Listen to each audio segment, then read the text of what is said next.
Bienvenue à cette nouvelle capsule biblique des causeries au coin du feu. Aujourd'hui, on commence le 12e chapitre de la Genèse avec la figure d'Abraham. Alors, on a terminé les 11 premiers chapitres de la Genèse, qui sont comme un prélude à l'histoire du salut, qui donnent les grands axes qui reviendront, les grands schémas qui reviendront dans le reste de l'histoire du salut. Et donc aujourd'hui, on commence avec, entre guillemets, des marques plus historiques. Donc nous sommes au deuxième millénaire, nous sommes avec un personnage, Abraham. Aucune stèle ou aucun écrit non juif ne parle d'Abraham, mais évidemment il est fort plausible d'admettre son existence. Voilà pour les petites remarques historiques et critiques. Alors, les versets 1 à 5 simplement que nous allons voir aujourd'hui pour essayer de dégager certains éléments qui sont clés pour comprendre l'histoire d'Abraham. D'abord, le Seigneur dit à Abraham, quitte ton pays, ta parenté et la maison de ton père, et va vers le pays que je te montrerai. Alors il y a vraiment une parole précise, individuelle, qui est dite à Abraham. Il y a un appel personnel sur Abraham. La liberté de Dieu a choisi Abraham. Déjà Dieu s'était réjoui en Abraham. Et puis il l'appelle. Et puis il y a une mission pour lui. Quitte le pays, quitte ton pays, ta parenté, va vers le pays que je te montrerai. Alors, c'est intéressant de voir que le premier appel du Père des croyants, il demande, la première chose qu'il demande, c'est de quitter.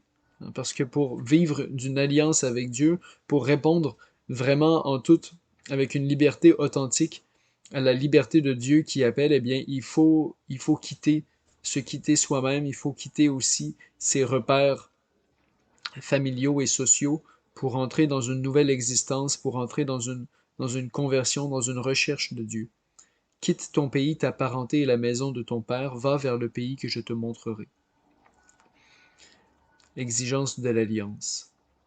Et tout de suite, on dit, je ferai de toi une grande nation, je te bénirai, je rendrai grand ton nom, et tu deviendras une bénédiction. Alors tout de suite, on retrouve la question de la bénédiction qui était présente aussi au premier chapitre de la Genèse, rappelez-vous, quand Dieu crée, il bénit aussi, il donne une vocation et une bénédiction, une parole pour bénir la création, pour lui donner comme son orientation, son enlignement.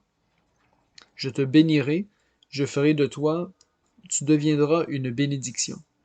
Alors c'est très intéressant parce que Abraham est le père des croyants et comme vous savez, pour être fils d'Abraham, eh bien, il faut aussi aujourd'hui avoir la foi en Jésus-Christ. Et puis, c'est ce que développe le Saint Paul dans la lettre aux Galates au 3e chapitre. La descendance spirituelle authentique d'Abraham, ce n'est pas ceux qui obéissent à la loi, mais ceux qui croient au Christ. Alors, c'est intéressant de voir que déjà dans ces quelques versets, je te bénirai, tu deviendras une bénédiction. Eh bien, on a déjà la figure du Christ qui est derrière. Le Christ qui est la bénédiction par excellence du Père éternel. Tu deviendras une bénédiction, je ferai de toi une grande nation. Bien sûr, dans une lecture euh, allégorique, nous voyons déjà cette nation comme étant l'Église fondée par Jésus-Christ. Ensuite, je bénirai ceux qui te béniront, celui qui te maudira, je le réprouverai. En toi seront bénies toutes les familles de la terre.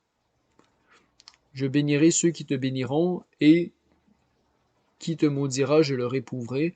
Eh bien, c'est pour montrer que on n'a pas beaucoup de choix dans la vie. Soit on chemine dans la foi, ou soit on méprise Dieu, et à ce moment-là, on méprise ses prophètes, on méprise ses envoyés, on méprise l'élu par excellence, c'est-à-dire Jésus-Christ, et on vit sa vie.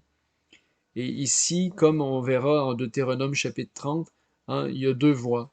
Choisis la vie et le bonheur, et non la mort et le malheur. Donc déjà, c'est présent ici au 12e chapitre de la Genèse.